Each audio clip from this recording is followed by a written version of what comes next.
calm. We saw a clear sense of direction. We just haven't had that from the top, so it's time for that change. What happens next? Well, I think we're about to hear from Sir Graham about what the exact rules will be, but I think given where we are as a country, we need a fast competition where we can just get a very, very quick battle of ideas. Hopefully we can get some coalescing around a decent candidate, and then we can just move forward and get on with the job of governing. Now, it seems all but certain you're not going to put whatever the decision is to the members because of the time scale. And is it even wise to get MPs to vote to decide the next Prime Minister, or is even that potentially too risky? No, personally, I think we should have a vote. I think it gives that legitimacy, but it also allows us to test the candidates. When we had the last leadership election, however many days ago that was, not that long, I went round and spoke to them all one-on-one and tried to get a feel for them. I didn't know them all. And I think we should be doing that same thing again, because it's we know them best of all, but there is stress testing to be done as well. And this is a serious decision we've got. Who do you think the candidates are going to be? To be honest, I don't know. I'd be surprised if Rishi and Penny weren't in the mix. Aside from that, who knows? Do you have a preference over Rishi over Penny, or do you lean in any direction? So I backed Rishi last time, having previously been on Tom Tugendhat's campaign. I think he's an exceptional character, but I really like Penny too.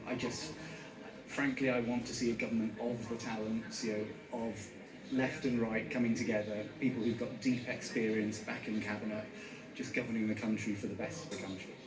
Do you have some sympathy for Sky viewers watching all of this, thinking, well, the Conservative Party got the last Prime Minister wrong without going to the country, and now they're going to task themselves with finding another one? Do you understand why there might be some discontent about the way politics is unfolding? As someone who's feeling quite a lot of discontent himself, yes, absolutely. I keep mentioning the word stability. I think this is absolutely the crucial thing we've got to go for. And whilst there are calls for an election and all that, I get that. But I think what we don't need is that protracted time talking to ourselves and the country again. We need to demonstrate we can put someone in and deliver a bit of stability for the country. Jeremy did that in number 11. Hopefully we can get to that place in number 10 and the wider cabinet and government too. But I suppose my question is, why should viewers trust you to come up with a new Prime Minister when you came up with one that lasted just 44 days in office? Well, I think the question is really what the shape of this election looks like. So if it is just Tory MPs, then we know these people better, and I think we can probably stress test them a bit better. If it goes out to the wider membership, then there are those questions again, and I think, after this is long gone, we need to look at those rules around what we do when we're in government, what we do when we're in opposition, around selecting a leader. But right now, I think what we need is to come together and show that we can put a leader in place with a broad team around them and govern with all the talents.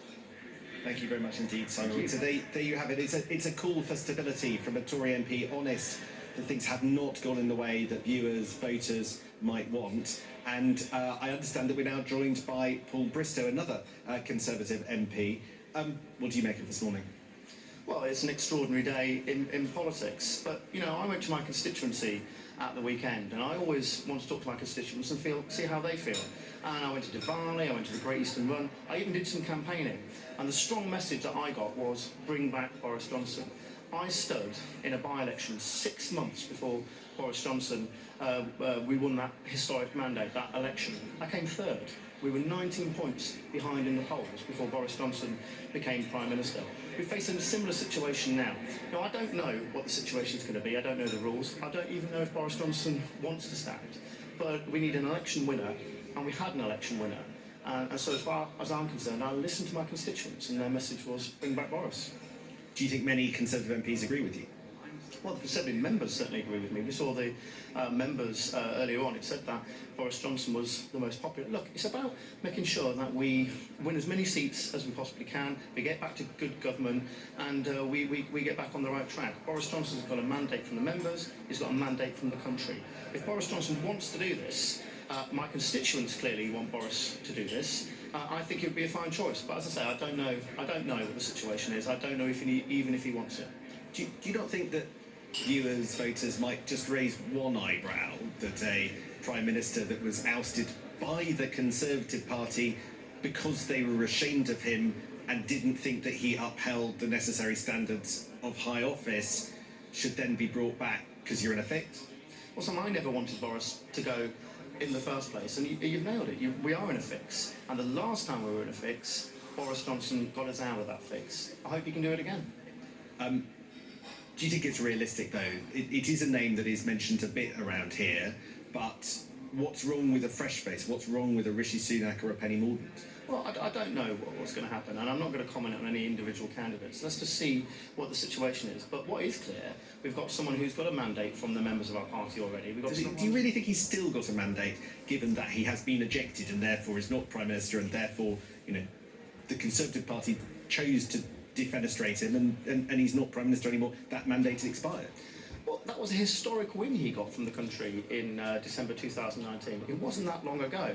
And only in May 2021, in my city in Peterborough, we had the local elections. Boris was Prime Minister, we'd just come through COVID. We got an amazing result in our local elections, where we made gains, having been in power for 11 years. But Boris is a winner. But as I say, I don't know what's going to happen. I don't know who's going to put their names forward. This is purely speculation. I'm just telling you what my constituents are telling me. Thank you very much indeed, Paul Britting. So there you have it, a big range of... And this bring back Boris nonsense is just even goes on to show the level of sort of immaturity within the Tory party. This thing needs to stop. And at this stage, with the vote on the fracking, I think that a general election, Keir Starmer should call for it and let the British people decide who comes into power. I mean, the reality is that if Tory MPs are happy for this situation, with Liz Truss just 44 days in government, then surely a general election is inevitable. So we will see how Sir Keir Starmer can press for this. I think we'll probably learn more about that later this afternoon. We understand that the board of the Conservative Party... You might find out right now. I think Graham Brady is about to speak. We also have a meeting of the Conservative Party board. I have spoken to the party chairman, Jake Berry, and he has confirmed that it will be possible to conduct a ballot and conclude a leadership election by Friday the 28th of October. So we should have a new leader in place before the fiscal statement, which will take place on the 31st. I'll be able to give you more details later on this afternoon. So Graham, will members be included in the process? Well, that is the expectation. The reason I've spoken to the party chairman and discussed the parameters of a process is to look at how we can make the whole thing happen, including the party being consulted by Friday next week. Do you accept this as a complete dumpster? It's certainly not a circumstance I would wish to see. So Graham, will you have to make the threshold for nominations really high enough to flush out candidates? You just can't waste time with this stuff, can you? I think these are details that will be clear later on.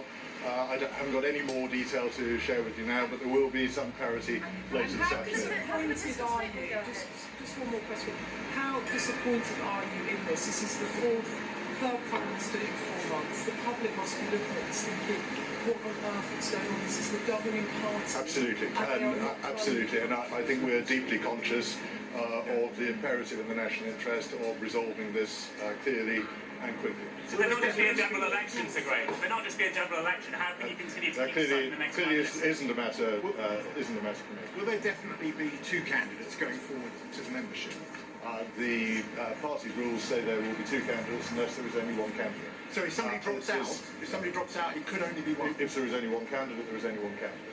Do you expect that to happen? I really can't give you any more detail. His idea, again, was it to have this contest truncated to 1 week? Was it Liz Truss's idea, or was it your proposal? I think it's a matter on which there is a pretty broad consensus.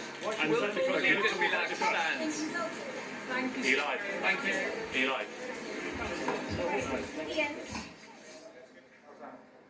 Here we are, Graham Brady saying the whole process he thinks could be over, or has been told it's possible to do it by at the end of next week. I mean, what do you make of that? Well, think back to July when Boris Johnson went. Graham Brady was all for a fairly swift process then, but there was a bit of a revolt from the part of the activists, and they wanted the longer process with all those hustings. Remember, there were 12.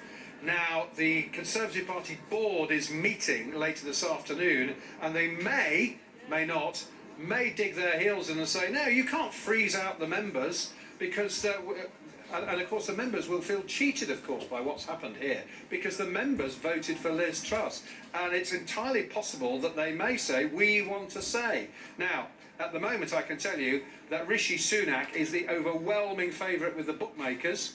Odds on with both Ladbrokes and William Hills. We haven't heard a peep out of Rishi Sunak since Liz Truss became Prime Minister. He has been very quiet. He's studiously avoided all attempts to talk to him when we've been to his house first thing in the morning and elsewhere. He's been to a few social events. I seem to remember he went to a reception hosted by Bloomberg's, I think it was, at the Tate Modern, and I think he took his daughter to a film premiere. No interviews, though. Behind the scenes, though, his team will be saying, Rishi, this is your moment. But he may not have it all his own way. We've just been listening to Paul Bristow, the Peterborough MP, saying, bring back Boris. We reported a couple of days ago on a poll that showed the party members, if Liz Truss were to go, had the backing of 33%. A poll of 530 members. Rishi Sunak was second on 23%. So there will be some in the party who oppose this idea of a coronation or a stitch-up, which is perhaps what Sir Graham wants, and perhaps what the party elders, if you like, that dreadful old cliche, the men in grey suits, the 1922 committee executive, they want a smooth. I remember when it was Tony Blair and Gordon Brown, the phrase a smooth and orderly transition was used. They'll be wanting that, but I wouldn't mind betting quite a few activists and members will say, no, we should have a say. Right, I want to talk to you about Boris Johnson and what Paul Bristow was saying about Boris Johnson. Just a moment. Keir Starmer has been speaking. Let's have a listen. Well, what a mess. And this is not just a soap opera at the top of the Tory party. It's doing huge damage to our economy and to the reputation of our country. The public are paying with higher prices, with higher mortgages. So we can't have a revolving door of chaos. We can't have another experiment at the top of the Tory party. There is an alternative, and that's a stable Labour government. And the public are entitled to have their say, and that's why there should be a general election. Some sympathy for Liz Truss? Her time in office pretty humiliating. The damage that has been inflicted on the public through higher prices and mortgages is considerable. This is not a soap opera. These are real lives that are being impacted by the mess at the top of the Tory party.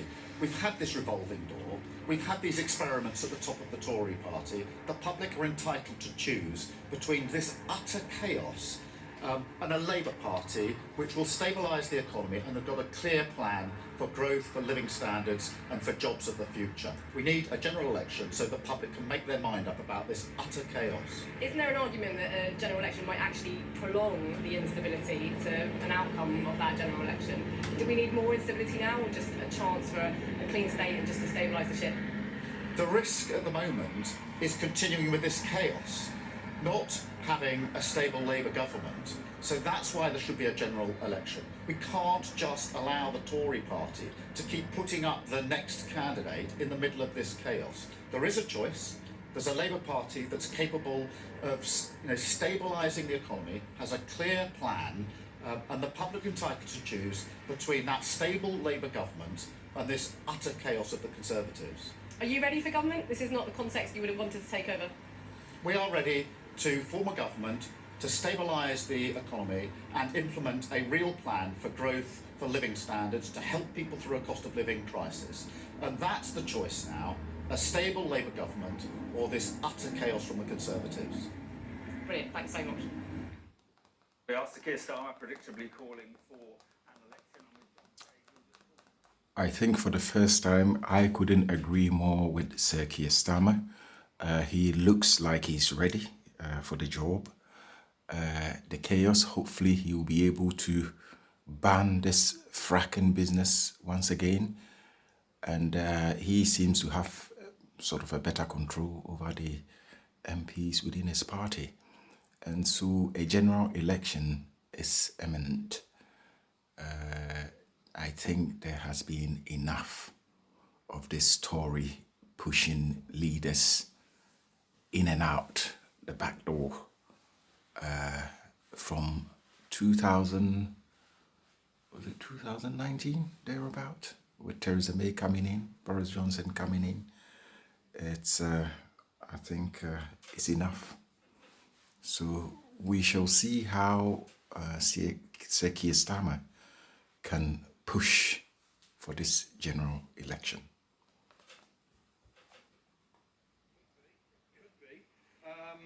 During the summer, of course, they could vote online. And I remember there was a security glitch right at the beginning because there was a talk of them being able to change their votes, which was open to all sorts of problems. They had a choice of voting by post or online during the summer. No doubt if they're going to consult the members, they will be asked to do it online to save time. Now, in recent contests, of course, they've had amongst MPs, they knock out one candidate each time and they get down to the final two. We don't know yet. There was talk, Beth Rigby was talking earlier about the threshold being raised for the number of nominations you need to get onto the ballot paper. Ideally, if they're going to have a contest, they'd only probably want 2 or 3 candidates. They wouldn't want, I seem to remember there's about 8 or 10 at the beginning in summer. It could potentially be very messy. And as I say, I wouldn't rule out the party elders, the chairman of local parties, all those people, the party board, which is meeting this afternoon, saying, we want a bigger say. That's possible. Sir Graham, who's left here, but obviously left here to go and do that statement just now, I think he seemed to get a government car to take him back to the House of Commons. He clearly wants it all neat and tidy. But of course, we are in the whole position now where if there is going to be a new Prime Minister in a week's time, well, we're looking at a whole new cabinet again. We're looking at cabinet ministers who've only been in their jobs for a few weeks, possibly. I mean, we've been setting all sorts of records this week for the shorter-serving chancellors, haven't we? Which then begs the question, and Keir Starmer's already been asking for it, within an hour of Liz Truss resigning. It begs the question, how many chancellors, how many prime ministers, how many changes of governments does it take before you have an election? Well, the party will say we have a majority of 80, or it's down to about 71, 72 now, for various reasons. They've got a healthy majority. That vote last night, when it came in, the vote at 7 o'clock, the government won with a majority of 96. It wasn't as if it was a close vote. And then, of course, we learned afterwards about all the argy-bargy in the division lobby, the no lobby, where the Conservatives were voting. The chief whip and a deputy were said to have resigned. It was a complete fiasco. All those allegations of unruly behaviour, manhandling of MPs, and so on. They have got a working majority. And so that, of course, is the argument for no election. Prime Minister's questions, Liz Truss, it was a week ago, said the last thing anybody wants is a... I am very sure a working majority where you're bullying MPs to basically favour a vote is not the kind of democracy that this country hopes to have and also project to the world. And so, as they say, that there isn't smoke without fire. So if there has been any calls that MPs have been bullied and shoved into voting in favour of the government, then I personally don't think that is what the British people are looking for. At one level, perhaps the best argument that can be made for the Conservative Party is that they've recognised they made a mistake and they're now going to, over the next few days, coalesce around a new leader who will have the job of calming the markets. They'll come into office, we're told, on the 28th of October, shortly before there's expected to be a statement on the 31st, on Halloween, which will set out how the government plans to spend public money over the next few years. And that's really the key date, the 28th of October and the 31st of October. But it is absolutely an unbelievable moment again in British politics. And what about Boris Johnson? John Craig just saying he's on holiday in the Caribbean, or has been in the last few days. Will he be interested in doing it, do you think? He said it wasn't over when he left. I also read that he's abroad, and I simply don't know, and I obviously can't speak for him. But I think that I worked for him in Downing Street, and he was a politician who I respected a great deal, and I came to admire more and more as I saw him up close. And what about the calls now, which will get louder and louder, I'm sure, for an election? And what we've just been discussing, so many different chancellors now, another prime minister. Will there come a time, do you think, when the clamour for an election will have to be listened to?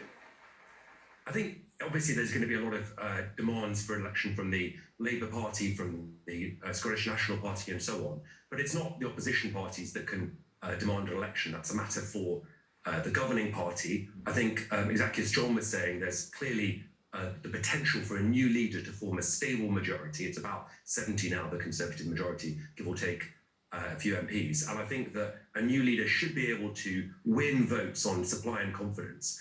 And I think it would frankly be quite irresponsible now to see the country plunged into a new general election. There'd be questions really about whether that would be in the best economic interest of the country. I think what we do need is the government to come back together around a new leader and calm the markets, show that they can get on quietly with the job of running the country. That's the most important thing, not going back to the public. Okay, Henry, thank you very much indeed for being with us this afternoon. And joining us now is Associate Editor of the New Statesman, Rachel Cunliffe, and the writer Benedict Spence. Thank you both. I hope you're dry at least. Rachel, starting off with you, your reaction to Liz Truss resigning. The reaction is shock. I mean, we all knew it was coming, but I don't think anyone expected it to unfold quite like this and quite so quickly. What we thought we were waiting for on Monday was for the Conservative Party to work out amongst itself who the successor to Liz Truss was going to be, knowing that they did not want a messy leadership contest, and that after this period of instability, they really needed to coalesce around a candidate and say, right, she's going, here's who we're going to get in instead. What we saw yesterday, both with the departure of the Home Secretary and then with the kerfuffle over that vote on fracking that ended up not really being a vote on fracking at all, was that the Conservative Party made the decision that actually it was more of a liability to allow Liz Truss to stay in position than it was to announce that she was going without having that succession plan lined up. So now we're at a point where we have no idea what's going to happen in the next week. Talk of a contest, talk of Tory members getting another vote, good luck with that. But it really shows how dire the situation was, that the party felt it had to move that quickly, even when there isn't a clear succession strategy lined up. And Benedict, your observations on another pretty dramatic day here? Relief tinged with the faintest amount of amusement that actually, after the furore of the summer where everything was dragged on, was Boris Johnson going to go, wasn't he going to go, that went on for so long, and then there was the elongated leadership contest. Relief and amusement that they have learned from their mistakes, albeit probably, frankly, too late. But now we're going to have this whole process done and dusted in a week, which wouldn't have been magnificent if the previous regime had been dealt with in this manner. Perhaps all of this could have been avoided, or at the very least we could have got this subsequent regime out of the way a lot sooner. Also, irritation that it has got to this stage, because honestly, we don't have time now to be messing around with a leadership contest, with trying to get new leaders in, with having to go through that whole process again. We're in the midst of the maelstrom now, actually, and the party has known that this was coming for a long time, be it people's energy bills or whatever. The fact that this was allowed to happen, I think, is incredibly frustrating, and I don't believe that the public will forgive them if what we now see is even more inviting. Nobody wants to see a coronation of an unpopular replacement prime minister, obviously. But if we now what we have is more ferrets fighting in a sack over who gets to be PM, and more obfuscation and more infighting and backstabbing, well, the party might as well call a general election, because you just hasten the inevitable. That's the point, isn't it, Rachel? Just because Liz Truss has resigned, it doesn't mean this party is still not riven with division. In fact, it may be more so. Very much so. I mean, I think the chances of them calling an election before they absolutely have to are sort of close to zero, if not absolute zero, because they know how badly they're going to lose. And why would you, as a Conservative MP, vote for something that would put you out of a job? The idea that they might go back to the Conservative members to try and replace Liz Truss is absolutely ludicrous. It's incredibly self-indulgent. It was self-indulgent over the summer when, week by week, almost day by day, we saw the economy and the energy situation getting steadily worse while we didn't really have a government, and Rishi Sunak and Liz Truss were out around the country making increasingly wild promises. The number of Conservative members who voted in that selection contest works out at, I think, around 0.3% of the overall electorate. So, virtually no mandate there at all. And obviously what we saw is they voted for a candidate putting forward an economic agenda which spontaneously combusted as soon as it made contact with reality. Why we think it is in any way appropriate or even feasible to go back to these people 6 weeks later and say, yeah, you made a mistake, how about trying again? It's not a lucky dip. I think the only course of action the Conservatives have right now is to find a unity candidate. Okay, it's a coronation, no one really likes that, but come on, look at the alternative here. So who is the most likely, in your view, a unity candidate, Rachel? I think it's quite likely going to be Rishi Sunak, simply because many of the other people who it could be have already ruled themselves out. He really wants it. He came second, and let's not forget, basically everything that's happened since Liz Truss announced her economic agenda, the reaction from markets and how terribly it's all gone. He predicted all that over the summer. He lost, but he was right. And just finally, Benedict, I mean, is the problem here that it's not really just a credibility problem with the Prime Minister or former Prime Minister? Isn't it developing into a credibility problem with the party, the Tory party? Well, I mean, that is ultimately why I think they have to go to the members. I know Rachel says that, there isn't the time, and I do agree, but ultimately you can't just have now just a ballot of MPs to say who's Prime Minister, because then we'll have gone steadily from the country to the membership to the MPs. Well, what's next? Do we just appoint a technocrat when the next one doesn't work out? I don't think you'll be able to sell that to the electorate. I also think that Rachel is wrong to say that it isn't a lucky dip. I believe it is quite literally a lucky dip at this stage because there isn't a unity candidate. Rishi Sunak is no more a unity candidate than Liz Truss was going to be. But she is quite right that what we could be about to see is the same thing that happened last time happening again. I know that people are talking about Penny Mordaunt, they're talking about Ben Wallace, they're talking about Mr. Sunak, but the one that I don't think is being spoken about, but who was the one that was headed off because of Liz Truss and the clash and the divide between who they were going to support, well, that was Kemi Badenoch. And ultimately she's much more popular with the members than she is, than Rishi Sunak is, for example. So hypothetically, let's say that Liz Truss's supporters all gravitate in the parliamentary party to Kemi Badenoch. What's to stop her getting into a final two? Then that goes to the membership, and then potentially she squeaks through, because the arithmetic is almost the same. And then it's entirely, it's up for debate whether or not that would be an improvement. A lot of people would say she's very inexperienced, but I think that is quite literally the stage that we've got to right now. Yeah, all sorts of possibilities. Benedict and Rachel, thank you both very much indeed. Let's just draw a break here. So then, as it is, there isn't a unifying candidate within the Tory party based on the analysis that we've just had. And so the reality is that a general election is what is needed for the British people to decide. I'm sure that that's the last thing that anyone wanted in this country. But based on the issues, on the voting, on the fracking, and the malhandling of MPs to go with the government in power, and obviously this shocking departure of the Prime Minister tells you that the days of this Tory party is coming to an end in a way. So hopefully Sir Keir Starmer can push for that general election.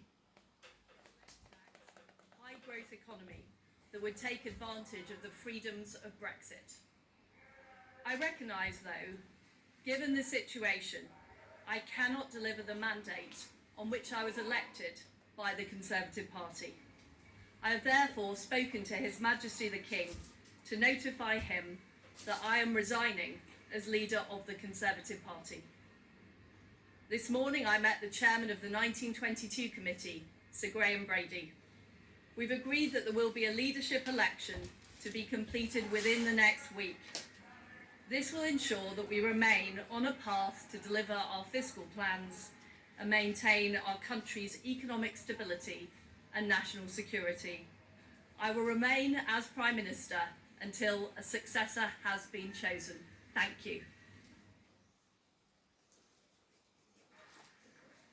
Liz Truss there confirming she is on the way out. The chair of the 1922 committee confirmed a short time ago that the new Prime Minister will be decided by next Friday, or that's what he expects. Here's what Sir Graham Brady said in a statement a short time ago.